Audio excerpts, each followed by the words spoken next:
4시가 4시에 10분간 말씀드리는 4시 10분 갑자기 인사드립니다. 평소보다 화질도 음질도 별로죠? 제가 꼭 드리고 싶은 말씀이 있어서 갑자기 폰을 켰습니다. 한국사 다음 이야기를 준비하다 보니까 꼭 설명하고 넘어가야 될 이야기들이 있어서 특집으로 준비해봤습니다. 우리 역사는 참 중국 역사와 연관이 많잖아요. 그래서 오늘 춘추 전국시대에 대한 이야기를 간단하게 준비해봤습니다.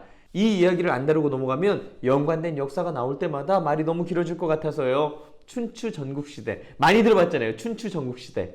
우리 스포츠 경기를 보다가도 특별한 강팀 없이 수많은 팀들이 난립해서 경쟁을 할 때 춘추 전국시대다 뭐 이런 얘기 하잖아요. 왜 그런 상황을 춘추 전국시대라 부르는지 오늘 확실하게 설명드리겠습니다. 수많은 팀들이 우리 지난 시간에 고조선이 연나라에 의해서 큰 영토를 잃었다고 이야기했죠. 그 연나라의 이야기, 연나라가 나오는 이야기가 춘추 전국시대 이야기예요.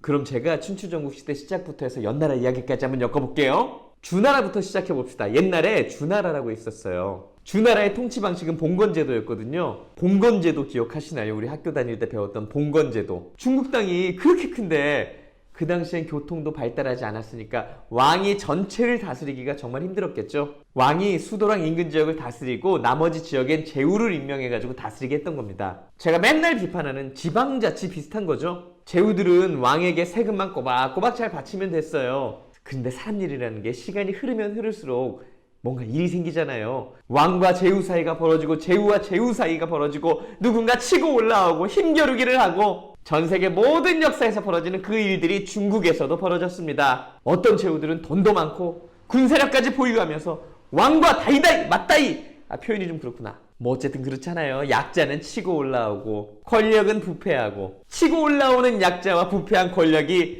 맞다이 자꾸 맞다이래. 표현이 좀 그렇고 그 당시에 주나라에 유황이라고 있었는데 어찌나 노는 걸 좋아했는지 노는데 정신 팔려가지고 나라 운영을 개판으로 했나봐요. 유황이 다스리는 주나라는 하루하루가 재앙이었습니다. 재앙이라 그러면 또 욕먹나? 유황이 다스린 주나라는 하루하루가 뜻하지 않게 생긴 불행한 변고 이런 거였습니다. 백성들이 고통에 시달리든 말든 나라를 보살피지 않았다고 하네요. 유황의 관심거리가 있었는데 포사라는 여자였대요. 포사. 확인할 방법은 없지만 엄청 이뻤다고 합니다. 그리고 잘 웃지를 않았대요. 그러니까 유황이 웃기려고 엄청 노력했겠지. 수단 방법 안 가리고 모든 권력을 동원해서 포사를 웃게 하려고 정말 노력을 했는데 그러던 어느 날 외적의 침입을 알리는 봉화가 팍 피어오르면서 막 병사들이 막 우왕좌왕하는데 그 모습을 보고 포사가 너무나 즐거워했대요. 깔깔대고 웃었나봐요. 우와, 포사가 즐거워하는구나. 유황은 행복했습니다. 실수로 봉화를 피운 건데 그 모습에 우왕좌왕하는 병사들의 모습을 보고 포사가 기뻐했다고 합니다. 믿거나 말거나 야사일 수도 있지만 유황은 포사를 위해서 스펙타클한 장난질을 계속했다고 해요. 지금 봉화를 올려서 외적이 쳐들어왔음을 알려라! 예! 재밌어! 장난이야? 지금 봉화를 올려서 외적이 쳐들어왔음을 알려라! 예! 우와! 우왕좌왕 우왕좌왕 장난이야? 이게 반복되니까 뭐 중국판 양치기 소년이지 뭐. 양치기 소년? 그럼 어떻게 됐을까요? 그렇죠. 진짜 외적이 쳐들어오죠. 견융이라는 노랑캐가 쳐들어오고 봉화를 울리지만 사람들은 나타나지 않습니다. 유황은 외적에게 죽임을 당하고 도읍을 빼앗기죠. 주나라는 동쪽의 낙양으로 도읍을 옮깁니다. 이때까지 서주시대, 그 이후에는 동주시대라고 불리우는데 이렇게 동쪽으로 왔으니 왕권은 바닥을 찍었겠죠. 왕권이 바닥을 찍으니까 각 제후들이 막 치고 올라오잖아요. 제후들끼리 자기 힘을 뽐내던 시대가 오죠. 나라가 100개가 일어나고 막 싸워 여기저기 막 싸워. 그게 바로 춘추시대.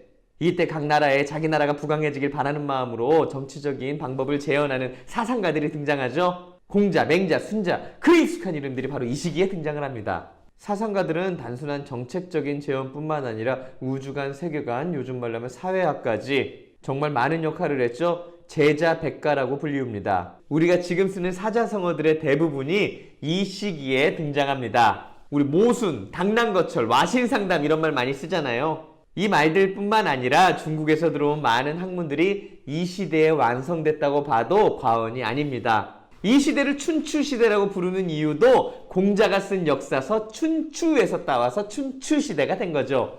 춘추시대 이유가 전국시대거든요. 그래서 곳곳이 나뉘어서 치고받고 싸우던 500년의 역사를 춘추시대, 전국시대 합쳐서 춘추 전국시대라고 부르는 겁니다. 그 와중에 경쟁력에서 살아남은 G7이 있었어요. 전국 칠웅이라고 불렀죠. 우리가 지난 시간에 배운 연나라, 고조선과 싸웠던 그 연나라가 전국 7웅 중에 하나였던 겁니다. 당시 중국은 청동기에서 철기문화로 바뀌었고 철기문화가 정착한 연나라가 고조선을 친 거죠. 결국 이 춘추 전국시대는 우리가 알고 있는 진나라에 의해서 통일이 됩니다. 진시황! 그래서 황제잖아요. 왕이 아니라 황제잖아요. 왕이라고 부르고 싶었겠어요? 그 당시에 여기저기 막 다 개나 소나 다 왕인데 왕이라고 하면 없어 보일 거 아니에요? 황제가 등장하게 됩니다. 그게 바로 간단하게 요약한 춘추 전국 시대죠. 저는 앞으로 중국의 역사도 말씀드리고 싶고 일본의 역사도 말씀드리고 싶고 제가 알고 있는 선에서 로마의 역사도 소개해드리고 싶습니다. 이유가 있다면 세계사의 어디를 바라봐도 역사가 그렇게 아름답지만은 않아요. 중국과의 관계도 일본과의 관계도 늘 좋지만도 늘 나쁘지만도 않습니다. 치욕의 역사는 여기에도 있고 굴욕의 역사는 여기에도 있고 슬픈 역사도 여기에도 있고 교류의 역사도 여기에도 있습니다. 역사가 주는 아픔이 역사가 주는 분노가 슬픔, 추모 모든 것들이 한 지역에 한 대상에 집중되는 건 저는 조금 이상해요. 그래서 역사를 폭넓게 보고 미래지향적으로 바라봤으면 하는 마음에서 이런 역사 저런 역사를 틈틈이 말씀드리고 싶습니다. 더 쉽게 말씀드리면 우리나라는 반일 감정을 극복하고 미래지향적으로 바라보고 역사를 폭넓게 바라봐야 됩니다. 그래야 우리 아이들이 좀 더 현명한 판단을 할 것 같아요. 하루하루가 알차게 돌아갔으면 좋겠습니다. 우리 청소년들 화이팅!